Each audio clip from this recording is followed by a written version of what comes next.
नमस्कार साथियों, सुप्रभात। मुझे इस बात की बेहद खुशी है कि हम लोग जो रास्ता भटक गए थे फिर से उसी रास्ते पर आ गए। मुझे लगा कि हम लोगों का ये 60 दिनों का संघर्ष था, जो प्रयास था, शायद अब निष्फल होने की कगार पर पहुंच जाएगा। लेकिन तमाम साथियों का धन्यवाद, आभार, खास तौर से अमित पांडे जी, अखिलेश वर्मा, ब्रजेश सिंह,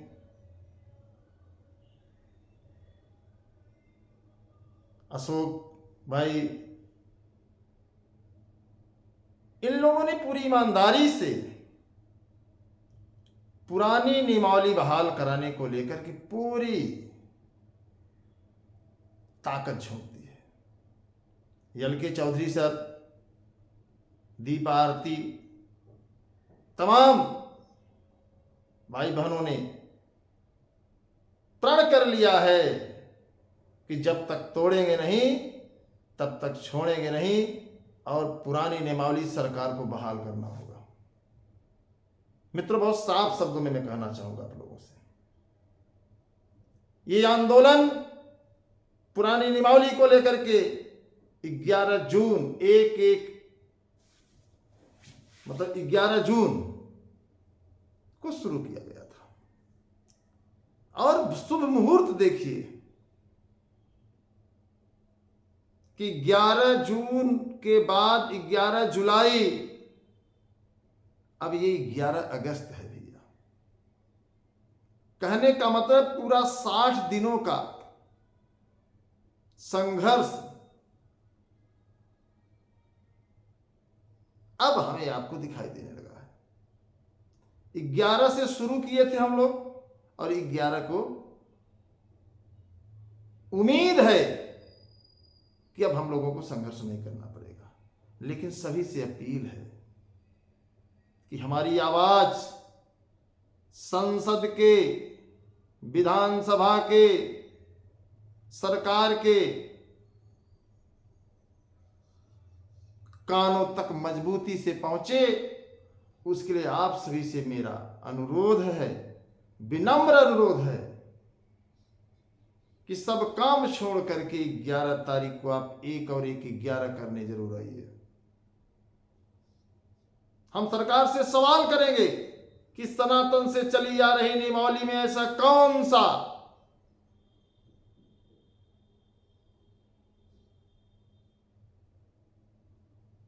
बवाल है जो सरकार उसे बदलने पर तुली है। अचानक नियमों के बदलाव में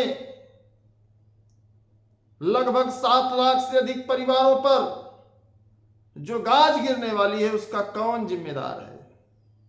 सभी साथियों से मैं कहना चाहूंगा, एक बार नहीं बार बार कहूंगा मित्रों, बार बार। और आप लोगों से अनुरोध है कि आप लोग हर हाल में अपने आन बान शान सम्मान को जिंदा रखने के लिए, बचाने के लिए, सुरक्षित रखने के लिए जरूर आइए। राजधानी आपकी है, और आप राजधानी में आएंगे तो मुझे पूरा यकीन है कि सरकार आपकी बात मानेगी। और ये अंतिम लड़ाई है साथियों, और मैं सभी से निवेदन करूंगा कि आपका साथ चाहिए, आपका सहयोग चाहिए, आपका समर्थन चाहिए, और आपके ही दम पर इस लड़ाई को हम जीतने वाले हैं। आपके ही दम पर हम 0 से 99.99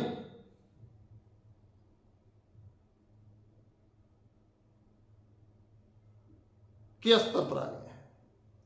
अब आपको पता ही है कि आपकी फाइल मुख्यमंत्री के टेबल पर पहुंच चुकी है।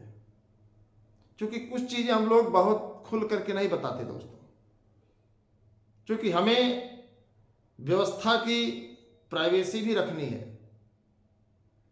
तो सभी से मैं एक गुजारिश करूंगा कि आप लोग युवा मंच की ताकत बनिए, आपका साथ रहा, आपका सहयोग रहा, आपका समर्थन रहा तो विज्ञापन पुरानी नियमावली से ही आएगा। और आपको बता दें मित्रों, शायद ये बताना नहीं चाहिए कि प्रधानाचार्य का जो विज्ञापन था, अधियाचन आ गया था, उसे शिक्षकों के दबाव में वापस लेना पड़ा।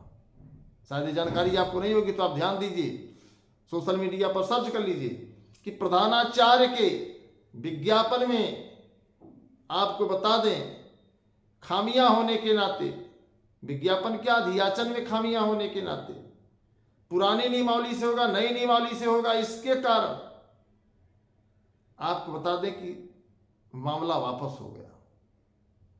तो उनकी मुट्ठी भर संख्या है और हमारी संख्या 7 लाख परिवारों की समस्याओं को लेकर के है। तो आप लोग खुद को हताश, निराश, उदास न समझें। आप वो चीज हैं जिधर चल जाएंगे उधर फिर सारी चीजें कायनात लग जाए, कोई रोक नहीं सकती।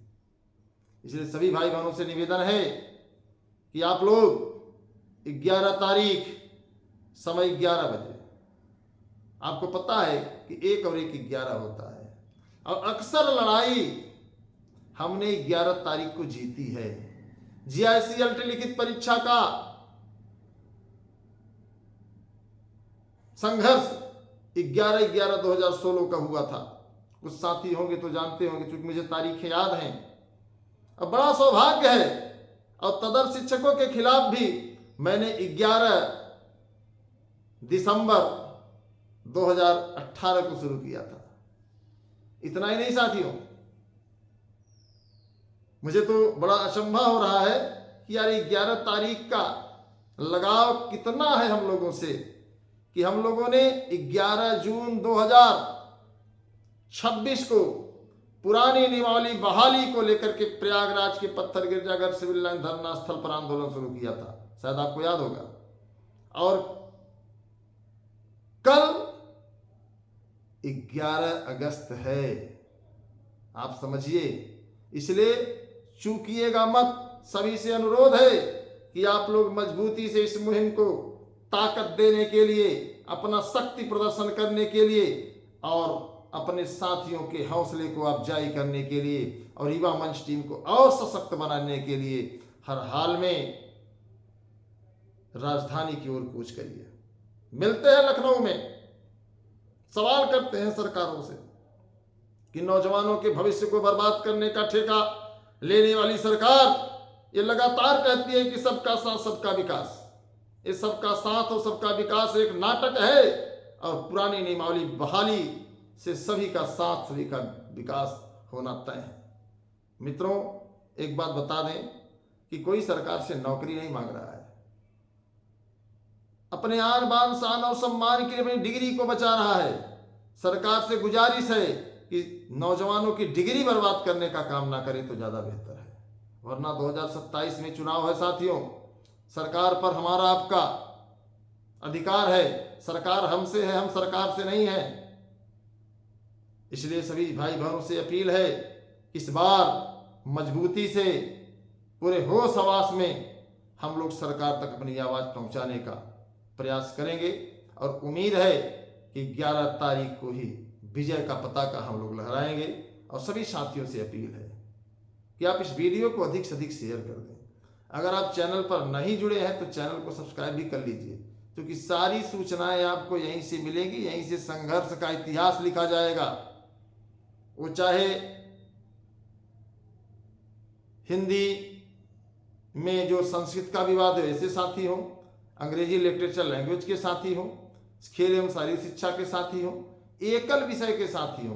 कुछ लोग कहे कि एकल विषय का आप नाम नहीं लेते, भैया जल्दबाजी में भूल जाता, लेकिन पत्र में एकल विषय का भी नाम है। संगीत है, होम साइंस है, यूं कह लीजिए प्रवक्ता में बीएड भी है कि नॉन बीएड के साथियों को मौका दिया जाए। तो ऐसे यूं समझिए कि यूं कह लीजिए कि पुरानी नियमावली सभी विवादों का एक ही विकल्प है। कि अगर विज्ञापन पुरानी नियमावली से आएगा तो कोई भी विवाद नहीं रह जाएगा, और जब विवाद नहीं है तो फिर सबका साथ सबका विकास है कि नहीं है। और सबसे बड़ी बात मित्रों, ये नियमावली सनातन से चली आ रही है, एक लंबे अरसे से चली आ रही है। जिन लोगों ने नियमावली में संशोधन किया है, पता नहीं किस मानसिकता के लोग हैं ये लोग। हो सकता है कि सरकार से उब गए हो, सरकार का तख्ता पलटना चाहते हो। क्योंकि 7 लाख परिवारों में अगर एक परिवार में 5 सदस्य हैं तो 7 पचे 35 लाख लोग प्रभावित हो रहे हैं। इस बात को सरकार समझे, और सरकार से हमारी गुजारिश भी है कि नौजवानों के अस्तित्व को न खत्म किया जाए, नौजवानों के भविष्य को बर्बाद न किया जाए।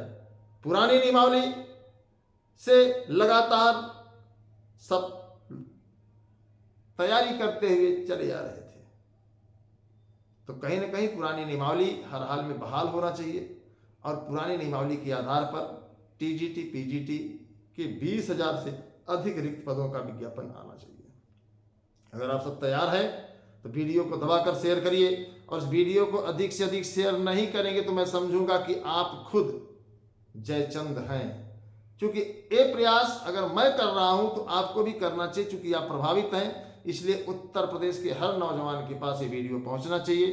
कैसे पहुंचेगा, क्यों पहुंचेगा, ये आपकी जिम्मेदारी है। मैं इस पर बहुत ज़्यादा डिबेट नहीं करता कि कुछ लोग, आप जानते हैं, कुछ लोग पूछते हैं कि प्राविधिक कला को क्यों शामिल करना चाहिए। कुछ लोग करें एनसीटी की ये लाइन, भैया ये सरकार का काम है। एनसीटी हो चाहे जो है एससीईआरटी हो, चाहे शिक्षा सेवा चयन आयोग हो, हमसे इससे क्या मतलब है भाई। हमारा सीधे सीधे सरकार से एक ही बात कहना है कि पुरानी नियमावली सनातन से चली आ रही है, आप सनातनी हैं, इसलिए इस नियमावली को सनातन चलने दिया जाए तो ज्यादा बेहतर होगा। जो शिक्षक पढ़ा, जो वहां नियम कानून बना रहे हैं, वो वही उसी सनातन की नियमावली से आए हैं, कोई अलग से नहीं आए हैं जो ज्ञान दे रहे हैं। तो अपने अधिकारियों को सरकार समझाए, और बता दें आपको कि सरकार को समझना होगा कि सरकार के अधिकारी ही सरकार की जो है जड़ काट रहे हैं। इस बात को समझे सरकार। बाकी आप लोग समझदार हैं, पढ़े लिखे शिक्षित हैं। वीडियो को दबाकर शेयर करिए, सभी साथियों तक पहुंचाइए। युवा मंच टीम की ताकत बनिए, पूरा सहयोग समर्थन आपका रहेगा। यकीनन हम लोग सरकार से पुरानी नियमावली लेकर रहेंगे, दुनिया की कोई ताकत नहीं रोक सकती। तो तैयार हैं आप लोग? तो वीडियो को फटाफट शेयर करिए, और कमेंट बॉक्स में लिखिए पुरानी नियमावली जिंदाबाद थी, है और रहेगी। जय हिंद।